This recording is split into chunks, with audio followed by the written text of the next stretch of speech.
do a couple of things in the kitchen. I'm going to make fresh apple juice with my Brayville juicer, add some fresh ginger to that, and then I'm going to do a couple of tutorials about how to clean your sneakers, how to remove a sticker from a mirror, and maybe how to make a little snack with brie and almonds and fig jam and that sort of thing. But I'm sort of mid-paint. I've been experimenting with this LA Girl Pro Conceal in Fairest. It's not the white that we used yesterday. And this was and hoping to get a quality contour result, right? We are kind of mid-paint. We have that light line and light areas under the eyes, etc. And this Black Radiance concealer is more of a caramel. It's darker than our own skin tone, so maybe that's good, but it's a little bit more reddish orange than we might prefer. But let's see. If we kind of stroke this into the face to kind of get closer to the concept of seamlessness, then we can get a quick dab of some sort of foundation on top and see if the structure enhancing power of highlighting and contouring really plays itself out. We were not shy about building a contour under the cheekbone, right? We're trying not to bring that too far across the face, even though, you know, our faves like Luscious Massacre do seem to paint the cheek contour all the way in. We're gonna not quite do that today and see where it gets us. We're really, in honor of our friends on Drag Race, really painting that jaw contour, that jaw definition across, and really getting it on there. We've painted some structure onto our chin that we've painted quite pale to bring it forward, and just, you know, stroking that jawline contour in so that it's even, but it's really definitely there, you know? We're not going out into bright sunlight. We're really trying to see what this more, it's still very contrasty because the concealer is so pale, but really getting it on there and seeing what it's gonna look like as underpainting to foundation, right? This sort of regular habit of doing makeup is definitely helping us refine our technique and refine our eyes so that we're not just hovering in the same place of either mess or invisible, because that's a waste of time and product, right? It's definitely helpful, like even when you're going to a professional set, the more you come to set, hair done, makeup done, choices that work best for you, then the closer you are to looking right on camera, right? You don't want Naomi Campbell from the 90s when people would really play her. I feel like they really had her looking crazy, you know, with products that weren't made for her skin tone. You know, she still looked beautiful, but there's definitely some clips circulating on TikTok and Tumblr and different places where our girl is not looking right. Is today a day to experiment with this e.l.f. Putty Primer? Do we need primer? I'm not sure, but this brush looks very dense and exciting. Is this a brush for stroking in foundation, I wonder? You know, we've been washing our brushes, so different brushes are in various states of drying, but we're trying to use Dawn dish soap and antibacterial soap. I believe it's Dial antibacterial, just to really give us a power wash, something that even with a giant thick ass sponge like this, we squeeze and rinse and squeeze and rinse, and it doesn't ever quite seem to stop sudsing, but maybe that's what's going to kill the bacteria deep inside. So if this is our blend so far, should we give it another stroking with one of our favorite silicone sponges before we build foundation over it? Let's try. This is a Creme Shop, very flexible sponge. The one funny thing about these sponges, they have this kind of edge on the perimeter that can catch things and kind of mess them up.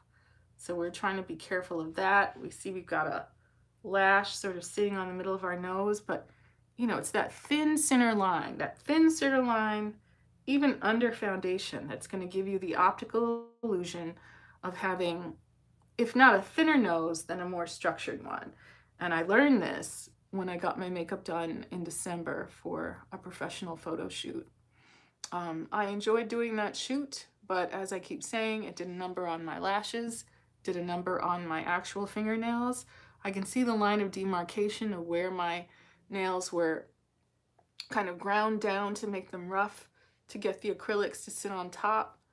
The acrylics breaking on impact is a pain that I never ever want to experience again in my life. I'm sure it was because of how long the acrylics were. They were on there real good, but it was very costly. The pictures were fire, so that's great, but we're not trying to do that again. We're doing that Scott Barnes on Tati, very thin line. We're using a not so super dark contour color, and nothing is set, right? We're going to use another side of that sponge to tap out any creasing under the eye, in the inner corner, on the lid. You know, really just tap that out, right? We're going to put some, maybe we should do shadow before foundation, right? Although the temptation is strong to want to look better sooner, but we're working in this, you know, we're mid-process and we're getting used to it. You know, I say again, I'm dissatisfied that our friend Luscious Massacre, you know, has said some regrettable things, but more importantly, she's holding back on us. The last makeup tutorial I could see was 2 years ago, where she actually walked folks through her entire makeup process, and that seems rather unsporting. Here is a mini contour brush, right? But maybe what we'll do is use it to kind of get that transition shade. Today we'll use the color Rind from this, the Creme Shop palette in Fruity Smoothie. So we're gonna go Rind, and then I think we're gonna go maybe Drizzle.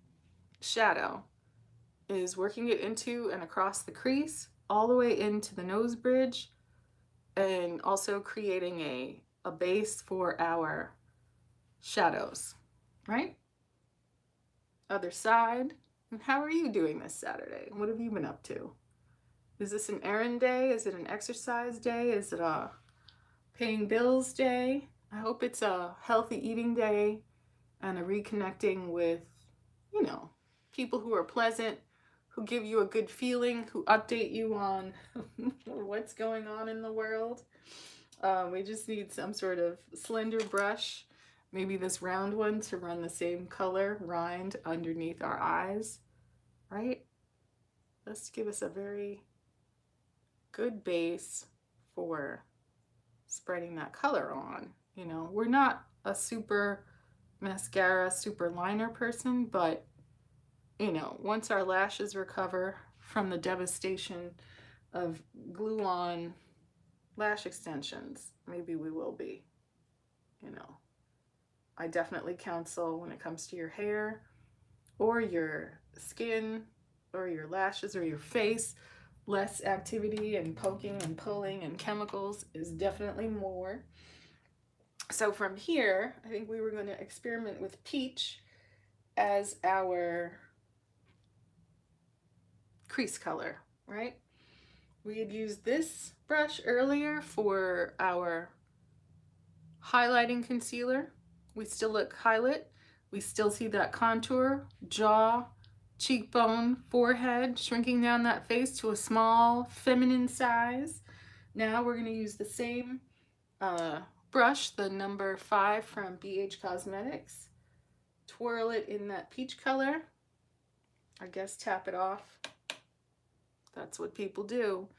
And then get it into that crease.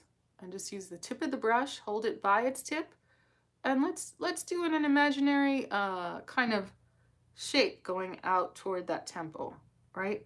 We've been looking with interest at Luscious Massacre and her drag makeup and all the different swirls and geometrical shapes that you know, she brings into her eye makeup, and it's very exciting. I don't know that in my life and my work life that that's ever going to be something unless I, you know, make a guest appearance on Euphoria or something like that. You know, my clubbing days have been limited by the spread of Omicron here in Los Angeles. Um, so, you know, our experiments are for the crib and for social media. That is an interesting color. It is peach. It's different than that watermelon color, which was a lot brighter yesterday. And we are working it all the way across toward the temple. And on top of those other colors, it's reading darker and kind of more like mauve. Out toward the temple, it's reading more pink. Do you see what I'm saying? It's kind of making a transition. So that base color of rind is definitely mixing in and blending to give it a little bit more of a mauve shade than it does out into the temple. And let's not be shy. Let's drag that out into the temple. You know, I have been listening to with interest where our friend Chime Philly has been, you know, critiquing some of the comments made by Luscious Massacre over the years with regard to, you know, Black people and Black, I guess, fictional figures, Aunt Jemima, and also whether or not people who are not of, I guess, Luscious Massacre identifies as trans femme, not transgender, but trans femme, and whether people who are not trans femme or on her approved list are able to participate in drag, whereas historically, you know, I think that Chime Philly's point was that straight people in the Americas were the first ones who did drag as kind of a some form of entertainment. I think that would be a very interesting thing to research, you know, sort of who does it belong to, right? Like drag balls of modern times are quite different than whatever was going on at the time of the end of, I guess it's emancipation and Reconstruction. You know, it's very interesting when people call not equality, but privilege, right? Something belongs more to them than other people. They have more authority than other people. But, you know, I am very interested in Luscious's relationship with Shangela, who certainly is a, I'm about to say woman of color. Should I say performer of color? I'm not sure how Shangela identifies, but, you know, everyone who I encountered on the set of A Star is Born was lovely. And again, Lady Gaga was so talented and beautiful and warm and gave white roses to all of the drag performers there that day, right? Those of us who were not performing in drag were, I can't even say we were jealous. It was just such an astonishing thing to see, like the level of generosity and, you know, seeing people and being kind and making people feel appreciated. You know, not every set is that way. You know, they don't always have the time or the resources or the interest to be, but, you know, much respect to Shangela, much respect to Shangela and to Luscious Massacre for doing this really important work of visibility. But we can all afford to do our thing better and with greater care toward other people's feelings, or, you know what I mean? Like, it's very convenient to be kinder to Black people when it serves you at the job. So if that was peach all across the crease, now we're gonna go for drizzle in the outer V. Do we need a smaller brush? Can we rock with the same brush? All this brush laundry is getting me down. But let's try to rock with the same brush and just use the tip in a very gentle way. You know, it's good if Luscious is having good work experiences that are maybe broadening her horizons and how she thinks of women of color and people of color. And, you know, I don't doubt that in Texas you're around people who put a premium on mistreating brown people and black people and making it seem like the way to progress is kind of sucking up to that kind of, shall we say, other privilege. You know, it happens. And I think different groups go through their, you know, learning experience. You know, and I'm very interested. I'm very interested in this, right? I'm not interested in Shane Dawson. I'm not interested in the latest Trisha Paytas spin the wheel of almost artificial drama, right? I'm more interested in, you know, her husband's interest in immigration assistance than I am in all this, you know, rehashed trauma about DID or witchcraft or, you know, religion of the month. Religious exploration isn't a terrible thing, not at all. But, you know, you can't just sort of use it for content. You can't sort of just use it for, you know, a new headline, a new story, a new controversy, you know, because then it just starts to feel like tabloidy manipulation. Is this real? Do you really care? Or is it just, you know, flavor of the month, and then next month you'll discard that, and the next thing you'll be is a furry, and the next thing you'll be is a, you know, some other spin the wheel of identities or whatever.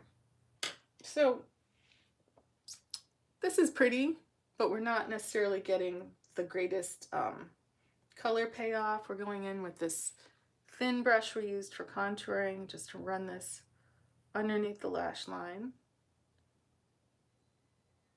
You know, but listen, kudos to anyone who is sustaining interest and sustaining a career here on the YouTube, because, you know, I'm certainly somebody who hasn't given it the attention it deserves, but, you know, I'm working on it.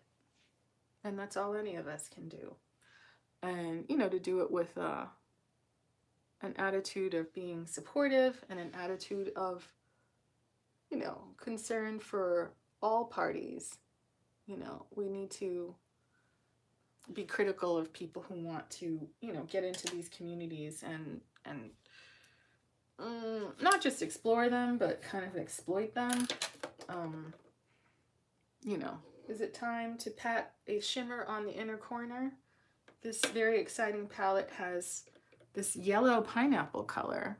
Is that something, even as a matte, that we could use as an inner corner highlight? Yes? Let's try it. Here is a tiny brush. I don't know what this brush is. Is it a lip brush? Is it, it's a Jones New York for some reason, kind of angled brush that is somewhat stiff. So let's see what we can do with that as an inner corner highlight that is not a shimmer. You know, we put that white concealer on as a primer, as a lid area primer, but, you know, here goes a color that is not a shimmer as an inner corner matte color. I'm not going to call it a highlight. It is very bright, but I'm not sure what kind of color payoff it's going to give us. Again, if we were wearing like a bright yellow outfit, this might be a more exciting choice to kind of run along the inner third of the lash line and that inner corner. Inner corner is pretty lit up by that pale concealer, but I'm not sure how well this yellow is reading. Let's be aggressive with it. And, you know, not every palette is the best on our skin complexion, but, you know, we have it. We're going to experiment with it until we decide to leave it outside, either in the hall or for someone with a different complexion, right? Why not? And, you know, it's a good thing if your online doings are holding people's attention, because it's a very hard alchemy to get into, right? A lot of people, whether it's a personality thing or just a content thing, they don't necessarily hold people's attention. So there's a shimmer called Strawberry, which is really quite close in color to Peach. And then there's a shimmer called Sherbet, which is super, super sparkly, right up at the top. Maybe we should give Sherbet a whirl. It seems to have flecks of turquoise in among the pink. All right, this is supposed to be a fruity smoothie color. So just dotting that in that inner corner. It's not a very saturated color. It's almost like a wash of color and glitter above the yellow, right? And just riding that on the inner third of the eye. You know, it almost seems like this color would be better for editorial purposes, given the pink and sort of green flecks of glitter. But the theory being that you know, get a shimmer on the inner 2/3 of the hooded eye to bring light and interest to that area. I watched someone do hooded eye makeup and they didn't put shimmer in the inner corner, and I was like, hey, I wish I could have told them, like, wait, you're not done yet. Do this. This'll really kind of liven things up, even if the palette is not, you know, all things.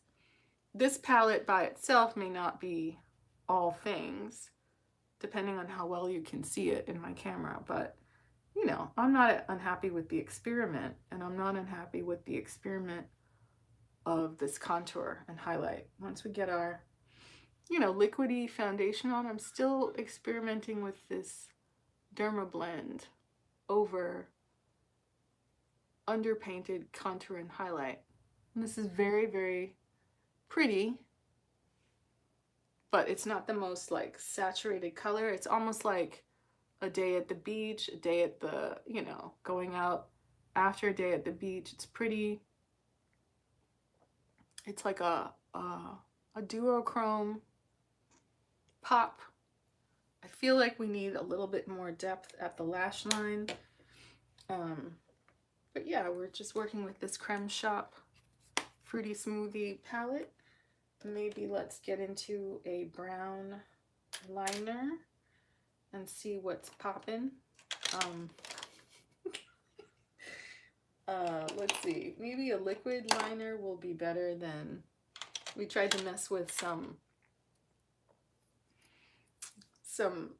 you know, MAC Teddy yesterday, and it did nothing on top of this eye makeup. It just like, it was like, you know, it's like eating ice cream and, it's like eating ice cream and there's a hard, what happened here?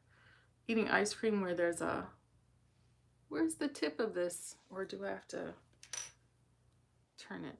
Let's see. Oh, we do have to turn it. I'm not sure if this will give us what we need, but let's take a look, right? We've got two sides of this Daiso hand mirror. So we're going to go to the magnifying side and look in our open eye and try to draw a line respecting, oh no, this isn't really going to give us much. It's there, but it's not there enough. So let's put that guy back. I think this liner, which is LA Colors from the dollar store, it's giving us dollar store payoff, and that's not what we need. We need, you know, we need color. We need payoff. I'm trying not to go black, so maybe let's get into this LA Colors smudge proof liquid liner. We're not the best with the liquid liner. Let's not lie, but maybe if we use a brush, should we get into this BH Cosmetics number 7 brush and try to use the liner? We're trying not to let it dry, right? But we want to get it on the brush and stamp it into that outer corner. Let's see what we can do. Just getting it off the applicator, and then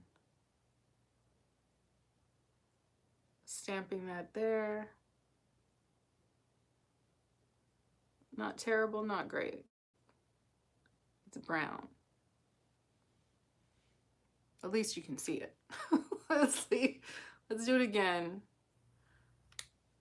And get it toward the lid as well.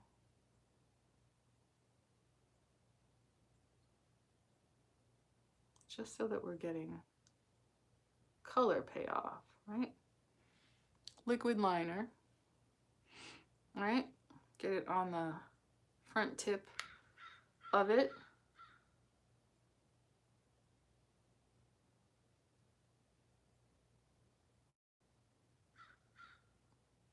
That didn't do so great, but it's there.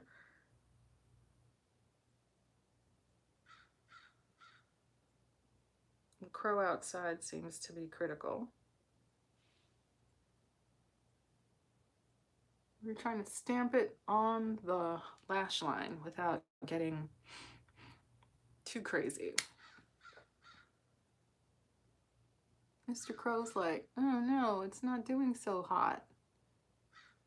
I mean, it's there, but you know, I wish I could trust myself enough to kind of like draw that liner on in a way without using this brush. And I've invested in a series of liner brushes, but you know, we do what we can. That's definitely better than nothing, but I don't think I need this little dish. But here we are. We're doing our little makeup experiments on the weekend, right? We're trying to be thoughtful.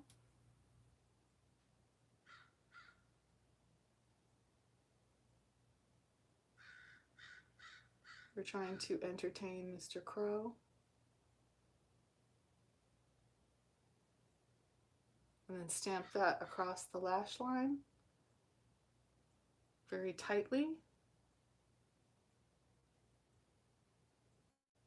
It really, this brush really does fail in the inner corner. And maybe this isn't the right eyeliner formula, right, for this kind of process. Maybe we do have to like work from the actual applicator to get a smooth line and to get things applied in a efficient way. But, you know, again, that's why we experiment.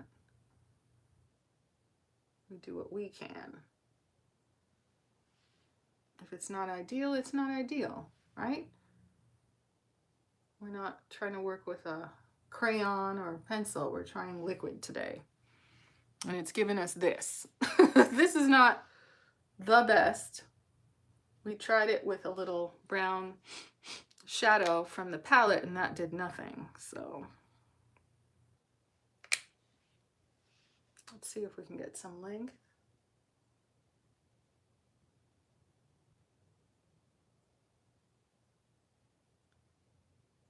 And try to get a line across.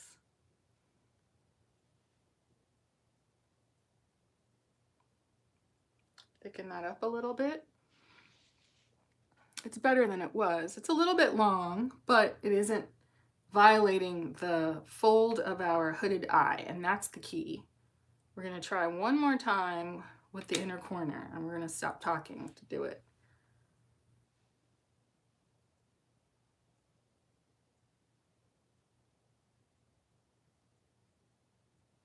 Well, it's better than it was.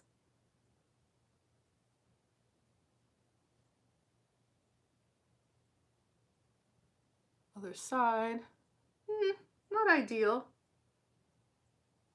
Not a complete fail, right? For a hooded eye, it's not that extreme up from the lower lash line. It's kind of like you got to get outside the fold and then go up and make a gesture that is harmonious with the shape of your eye, which is kind of almondy. Doesn't violate that fold, but that gives you a little bit more than you would have, a little bit more eye length and a little bit more eye drama. And I have to confess, I'm just going to see if I can stroke this into my brows. so I don't waste it. But, you know, I find that men are nicer to me just on the elevator when I do my makeup. Well, I'll do my makeup here at the house, and then I'll go run errands, and it's like they're breaking their necks to hold the door or ask me, you know, do I need them to hold the elevator for me, which is unheard of, just simply because they see my eye makeup over my mask. And, you know, I don't know if I believed it, but I do now. I'm like, wow, you know, this might potentially help me at the mechanic. Now, the issue is you don't want too much excitement over what you look like, because then it can get a little risky.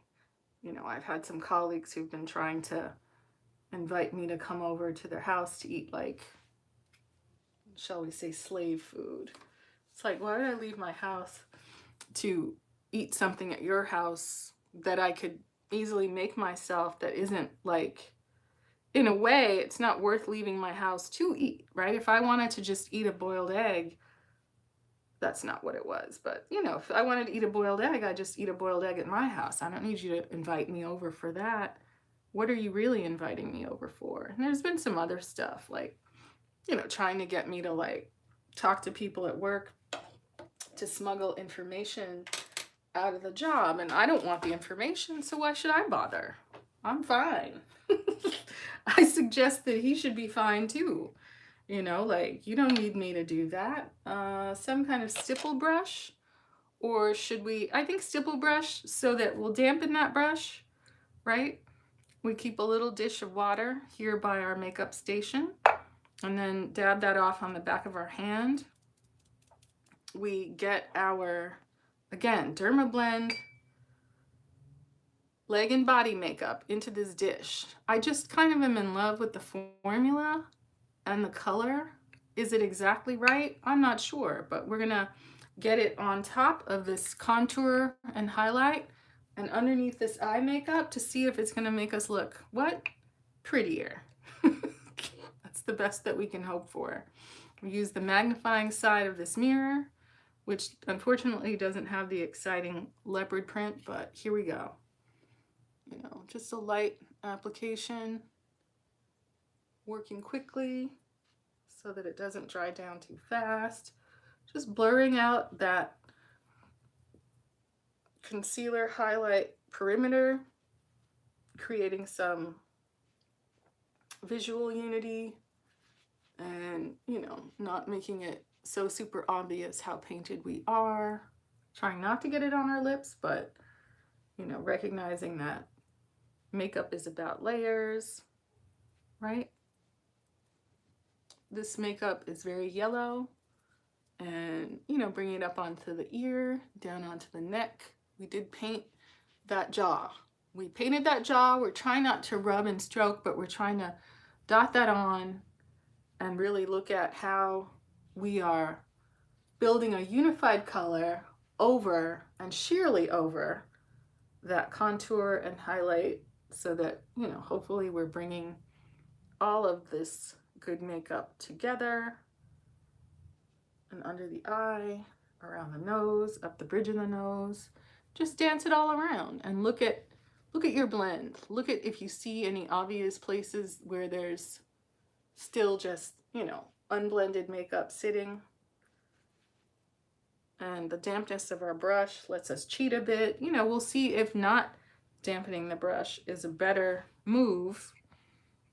Getting the last little bit out of our dish, backing up, checking it in daylight, looking at our nice eye makeup, looking at our contour and our temple, our hairline. If we're left with a cast that looks unskin-like, we can bounce with our beauty sponge, right? We have to get out of the habit of saying beauty blender, because that's not the kind we have. No matter what, those sponges cost like 10 or 20 bucks, and we're not looking to do that. It's not that serious. And again, I have yet to ever have anyone use a beauty blender on me on set. Not once. Maybe the triangular traditional makeup sponge, maybe it's a cleanliness issue, but we are purely brushes, purely triangular sponge, or a velour puff wrapped in tissue, or a, what do you call it? Like the rice paper that they use to blot oil off your face. But you know, even on main cast, they wrap the velour puff in tissue, they roll powder onto skin. There's no beauty blender involved. And I'm imagining that the sky is the limit when it comes to main cast, but you know, we see what they do. We see the products that they use on them, we see the brands that they use on them. But you know, the secret is that once you're on a call sheet, you have the access and the approval to go buy those professional products and professional tools at the wholesale spots yourself. And I didn't know that.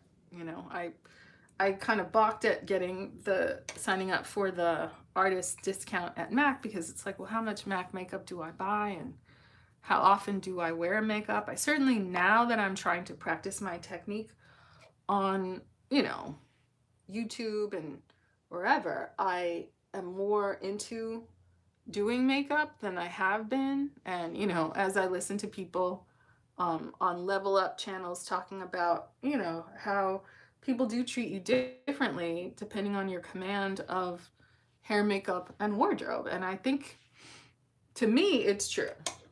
To me, it's true. So let's back up and look at this color match for this foundation over concealer and highlighting concealer and contouring concealer, because that's what we used. We used a stick to contour from Black Radiance, and we used a cream with this applicator from LA Girl Pro Conceal. And I think it's looking rather lovely, and I like how pretty this eye makeup is, right? It's got surprising glitter.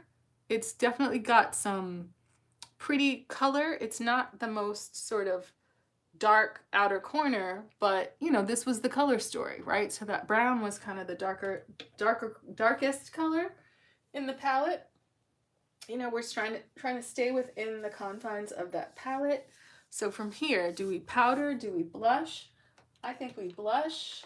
Let's pull out our options from our friends at e.l.f. I heard people complaining online that these cream blushes dry out. That hasn't been my experience, but I haven't had them super long.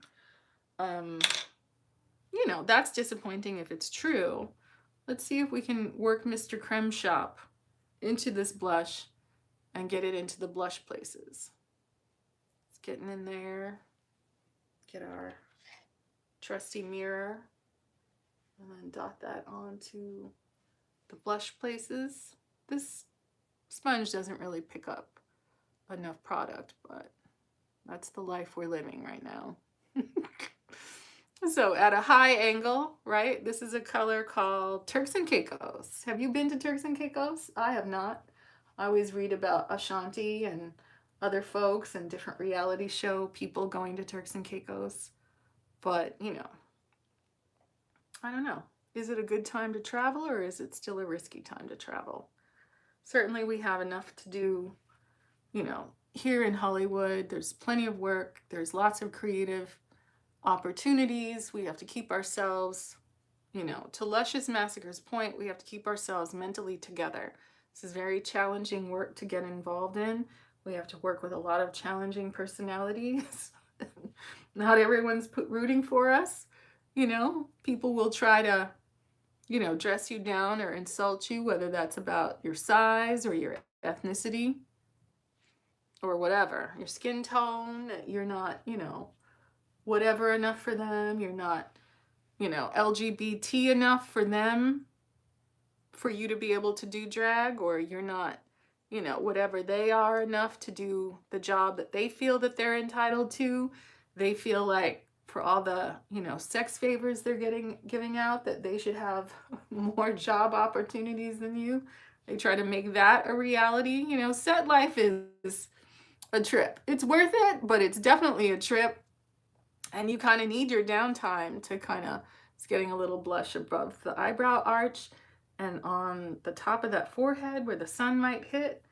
And then using our Creme Shop silicone sponge to blend that in across the nose, not on the tip because we don't like that. Getting it high on the cheekbone, really more on the sides of the face than on the apples. Getting it on our new falsely prominent chin. Gazing into our somewhat messy eyeliner. I'm not totally unhappy, but it hasn't given me the precision that, you know, I get from the Wet n Wild Breakup Proof, from the, I think the NYX Epic ink liner gives a better result, but I don't think I have those liners in brown, and I didn't want to go super dark. I did effectively extend the eye. I think we could have more depth at that outer V with a darker color, but we're limited by what was in that palette. We could cheat on that palette, but I don't know if it's even necessary, right? I'm feeling like we could do a brighter lip today. You know, we could reinforce our cheek with a powder product. Is that even necessary? Maybe what we're doing is a light, bright eye and cheek combo. We do have these e.l.f. glosses. We used Coral Cutie yesterday, but we have a couple of other tones, including Pinkies Up, which is a pale pink. Will that give us enough payoff? Let's take a look. And we can reach into our basket of lip liners. Maybe we'll get away from Mr. Brown. Our friend Iman has given us a couple of colors. Fuchsia and Passion. What else do we have?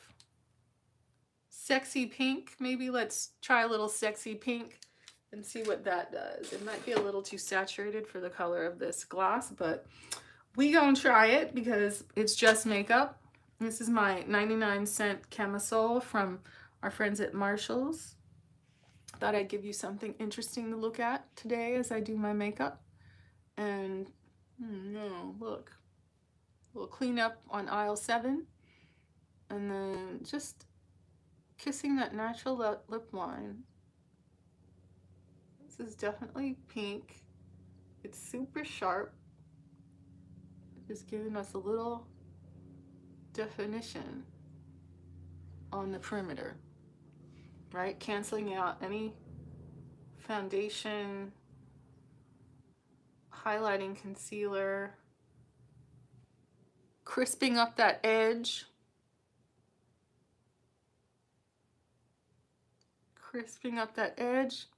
giving a little bit more at the outer corners, a little bit more, right?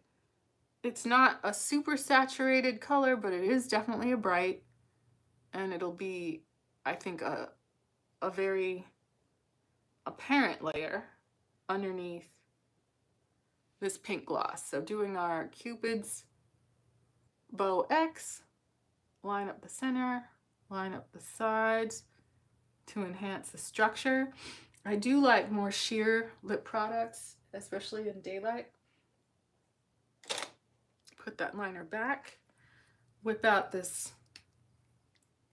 It's a very interesting texture. It's got this fuchsia doe foot, right? But it's a sheer product. And if we just dance it across, we can still see the color of our natural lip through the liner and through this gloss. It's wet. It's not super gloppy or oily. It's not super thick, but it has its own glossiness, right? Get it on the center of that lip. I don't think you even need a butter gloss with it. Look at that, right? It's got a lot more color than I would have anticipated from what it looks like in the package, but in tandem with that eye, with that iridescent inner corner, with that lifted and kind of waved shape going out toward the end of the brow, I think that's pretty. Again, more depth in that outer V. Should we do something to our brow? Would that add to the look? You know, sometimes with the lightness of makeup, it feels like, oh, if our brows were a lighter color, but you know, these are the brows that the good Lord and our parents had given us, and I think they're quite fine. See if we stroke a little in the bare patch. This product doesn't really do much for me. Maybe it did a little something. You know, we don't want to draw a square, then we do want kind of a stronger arch, and maybe to extend the tail a little bit. I still am looking for my holy grail product to like stick these brows down, but I'm very hesitant about glue. The NYX brow glue didn't do much for me. I like the wax, but the wax doesn't lock.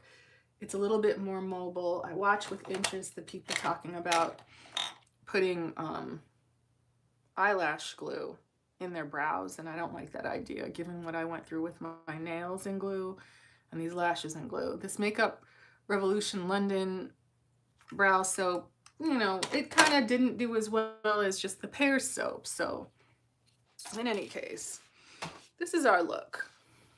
Are we ready for a dinner? Are we ready for drinks at the bar, you know, with a little shrug on? Is this a top that's meant to leave the house? Unclear, but for $1, I couldn't leave it behind. It's got a nice sort of shininess. It seems like it's gotten some abrasion damage, but for $1, you can't go wrong. It's in our favorite nude color palette. Does it look sophisticated? It's not black, it's not red, it's not pink, it's not obvious, right? It's almost a little bit copper, and I think that it sets off this fairly innocent pink makeup in a good way. Do we need a lash? Do we need a heavier liner? I don't think so, right? We're about to get in the kitchen and make some fresh apple juice. So, thank you for joining me. House of Tanya camera ready. We're working it out. We're experimenting with different products to highlight and contour, and we're still rocking with this Dermablend leg and body. Maybe it's good enough for me to try the actual face makeup from Dermablend. Do you have any experience with it? But the leg and body makeup, it's what is the word? It is transfer resistant, smudge resistant, and that's very reassuring. You know, Sally Hansen airbrush legs is great for covering a big area, but if you have small areas and small concerns, has a skin-like finish, and it doesn't sit on the skin like, you know, regular concealer can. So in any case, join me in the kitchen. Join me next time when I do my makeup again. I might actually post a photo of this on Indigenous Cake Faces on Facebook. But thank you for joining me, and I will see you the next time, and we'll discuss a little tea, a little shade, a little current events, but definitely makeup products that we have in our collection, and you know, we'll keep working it out so that we can be camera ready. All right, see you next time.